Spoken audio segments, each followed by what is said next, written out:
So we're at Liberty Reservoir Bridge at the Baltimore/Carroll County line, and today we are conducting gas bridge pipeline inspections with the Skydio S2 Plus drone.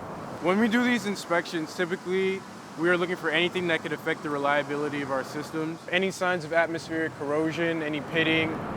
We also make sure that all the support structures, the hangers are in place and they have rollers underneath them. If there's any wraps around the pipeline, we make sure that that's intact and not unraveled. We also make sure that everything is structurally sound around the pipeline as well.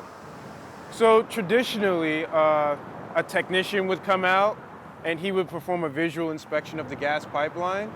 But typically, these gas pipelines run over bridges, busy roads, and rivers. So using drones to do these pipeline inspections are important innovation because they mitigate risk. So for example, you can see the terrain here is very uneven, a lot of rocks, we have poison ivy, someone could slip and fall. I could stand right there on the bank and conduct this inspection using the Skydio drone.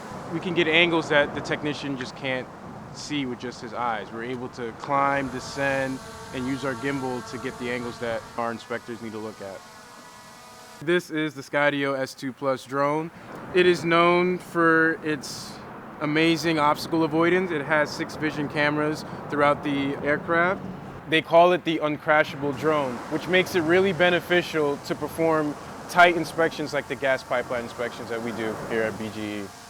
So typically when I'm out flying, even though I have the FAA licensed pilot do not disturb on my back, people come up to me and they ask me, are you working or are you flying toys? So most of our interaction is positive, but we also explain the value of what we're doing to our customers.